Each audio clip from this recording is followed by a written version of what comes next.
நேயர்களுக்கு வணக்கம்.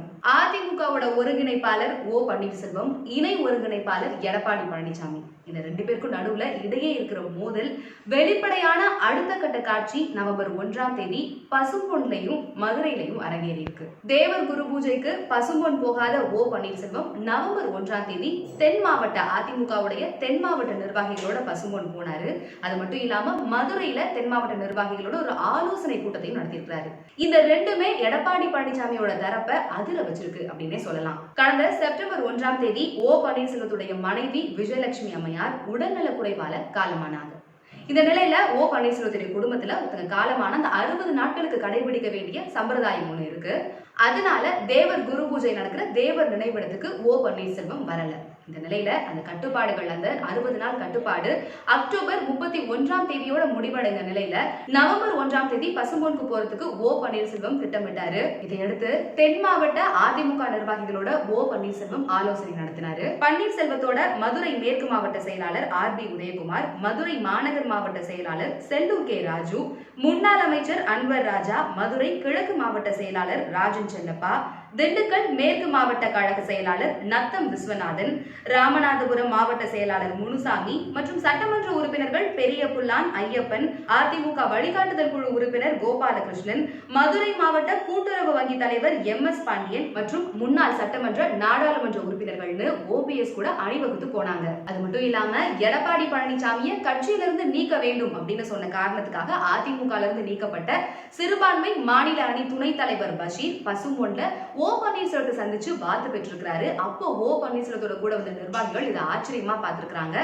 இந்த காட்சி எடப்பாடி பழனிசாமிக்கும் ஓ பன்னீர்செல்வத்துக்கும் இடையே இருக்கிற மோதலோட வெளிப்படையான காட்சியா இருந்தது அப்படின்னு எல்லாரும் சொன்னாங்க. இதோட சேர்த்து நவம்பர் 1ஆம் தேதி முல்லை பெரியாறு அணை தொடர்பா ஒரு ஆலோசனை கூட்டத்தையும் மதுரையில நடத்தி முடிச்சிருக்கிறாரு ஓ பன்னீர்செல்வம். உச்ச நீதிமன்றம் உத்தரவுப்படி முல்லை பெரியாறு அணையில 142 அடி தண்ணீரை தேக்கி வைக்க முடியாம கேரள அரசு பல முரண்களை ஏற்படுத்தி வர நிலையில தான் இந்த ஆலோசனை கூட்டத்தை ஓ பன்னீர்செல்வம் நடத்தி இருக்கிறாரு.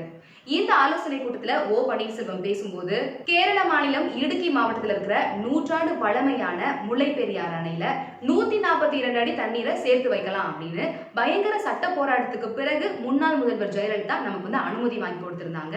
இந்த நிலைமையில பேபி அணையை பலப்படுத்திய பிறகு 142 அடி அப்படின்னு தமிழகத்துக்கு அணையில தண்ணி தேக்கி வைக்கலாம் அப்படின்னு சொல்லிட்டு உச்சநீதிமன்றம் அனுமதி கொடுத்திருந்தது. இந்த நிலையில கடந்த 3 ஆண்டுகளா 142 அடி தண்ணீர் தான் எடுக்கப்பட்டு வந்தது. இப்போ கேரள அரசு இதற்கு முரணா செயல்பட்டு வருது. அது மட்டும் இல்லாம முல்லை பெரியாறு அணை பலவீனமா இருக்கிறதாகவும் சொல்லுது. இந்த நிலையில தமிழகத்துல இருக்கிற விவசாயிகளோட வாழ்வாதாரம் பாதிக்கப்படாம இருக்கிறதுக்காக தமிழகத்துல இருக்க தென் மாவட்டங்கள் 5 மாவட்டங்களை சேர்ந்த அதிமுக நிர்வாகிகள்லாம் சேர்ந்து மிகப்பெரிய ஒரு போராட்டத்தை நடத்துவோம் அப்படின்னு சொல்லியிருக்கிறாரு ஓ பன்னீர்செல்வம். இந்த ஆலோசனை கூட்டத்துல ஓ பன்னீர்செல்வம் பேசும்போது முல்லை பெரியாறு அணையை பத்தி மட்டும் பேசல, இன்னும் ஒரு சில விஷயங்களையும் அவர் பகிர்ந்திருக்கிறாரு. அவர் சொல்லும்போது, நான் எப்பவுமே ஒரு தனிநபர் நலனை வச்சு பாக்குறது இல்ல, கட்சியோட நலன் பொது நலன் அப்படின்னு தான் நான் பாத்துக்கிட்டு இருக்கேன். ஆனா ஒரு சிலர் அப்படி பொது நலத்தோட செயல்படாம கட்சியை தன் கைக்குள்ள வச்சுக்கணும், கட்டுப்பாட்டுல வச்சுக்கணும் அப்படிங்கறதோட செயல்பட்டு இருக்காங்க. இப்போ இருக்கிற நிலைமையில நம்ம எல்லாம் அதை புரிஞ்சு கொண்டு ஒன்றுபட்டு நிக்கணும் அப்படின்னு சொல்லிட்டு பேசி இருக்கிறாரு. இதுல இருந்து ஓ பன்னீர்செல்வம் முல்லை பெரியாறு அணைக்கு மட்டும் இல்ல எடப்பாடி பழனிசாமிக்கும் தடுப்பணை கட்டுற விதமா தான் பேசியிருக்கிறாரு அப்படின்னு சொல்றாங்க அங்க இருந்த அதிமுக நிர்வாகிகள். இது ஒரு பக்கம் போய்கிட்டு இருக்க அமமுகக்குள்ள இன்னும் ஒரு சில விஷயங்கள் நடந்துகிட்டு இருக்கு. அதையும் என்னன்னு பார்க்கலாம். அம்மா மக்கள் முன்னேற்ற கழகத்துடைய மாவட்ட செயலாளர்கள் கூட்டத்தை நவம்பர் 6ஆம் தேதி தொடங்கி தொடர்ந்து 3 நாள் நடத்த திட்டமிட்டிருக்கிறாரு அந்த கட்சியுடைய பொதுச் செயலாளர் டிடிவி தினகரன். அம்மா மக்கள் முன்னேற்ற கழகம் தொடங்கி 4.5 ஆண்டுகளான நிலையில 4 முறை உறுப்பினர்களை சேர்த்து விட்டுட்டாங்க நிர்வாகிகள். ஆனா அவங்க யாருக்குமே உறுப்பினர்கள் கார்டு கொடுக்கப்பட்டது இல்ல. அமமுகவுடைய துணை பொதுச் செயலாளர் அந்த பழனியப்பன் எப்ப அவங்களுக்கு உறுப்பினர்கள் கார்டு கொடுப்பீங்க அப்படின்னு தொடர்ந்து டிடிவி தினகரன் கிட்ட கேட்டுட்டே இருந்தாரு.